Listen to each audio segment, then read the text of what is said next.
Good morning, teacher. My name is Janina Vanessa Santisteban Riojas. I current is accounting. I period academy is a trick. My teacher is Ana María Guerrero Millones. I de Instituto de Educación Superior Tecnológico Público IGIM. I unidad didáctica es comprensión y redacción en inglés. Bueno, hoy día vamos a hablar sobre el tema Passive Voice in Present Perfect Tense. Bueno, como en español, la voz pasiva se forma con el verbo to be, que es ser, y el participio pasado. Por ejemplo, tenemos they will make this car in Usac, ese está en activo. También tenemos el this car will be made in Usac, es el pasivo. El sujeto de un verbo en pasivo corresponde al objeto de un verbo en activo. También tenemos de cómo se forma la voz pasiva. En Spanish tenemos Argentinian will speak. Will be spoken is Argentine. Ese sería en pasivo. También tenemos que en pasivo está el sujeto y en el activo cambia por el objeto. ¿Cómo cambiar una oración de voz activa en voz pasiva? Bueno, en primer lugar hay que determinar el tiempo y forma de la oración.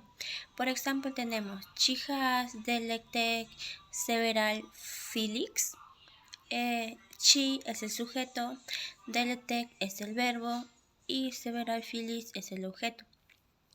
El tiempo está en present perfect y la forma es afirmativa. Bueno, en segundo lugar, el objeto pasa a ser sujeto. En cambio, para el present perfect se emplea el has been o el have been, de acuerdo al objeto. En este caso, está en plural y se emplea el are.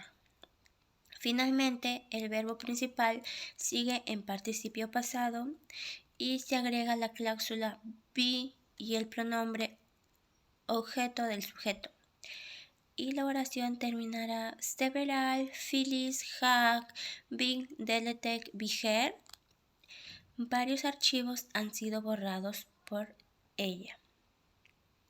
También tenemos en el tiempo present perfecto. Por ejemplo, tenemos you have not closed the window. El you es el sujeto, el have no es el auxiliar del verbo, el close es el my verb y el the window es el objeto. Está en la forma negativa. Para este caso, en segundo lugar, el objeto pasa a ser sujeto. Para el present perfect se emplea el has been, el have been, de acuerdo al objeto. Finalmente, el verbo principal se cambia su participio pasado y se agrega la cláusula be y el pronombre objeto del sujeto. Y la oración terminaría en the window have no big been closed big you. Las ventanas no han sido cerradas por ustedes. También, ¿cómo utilizar la voz pasiva? Por ejemplo, tenemos this house will be built by my mother. Esta casa será construida por mi madre. La voz pasiva se suele utilizar cuando se desconoce o no interesa mencionar quién o qué hace la oración. Es más normal encontrar en español formas como se, por ejemplo, se habla, se alquila, o verbos en plural como venden, compran. Por ejemplo, tenemos Hermann will the speaking her. Aquí se hablará alemán. Otro ejemplo sería we wax this hook bull. ¿Cuándo se construyó o fue construida esta casa? También tenemos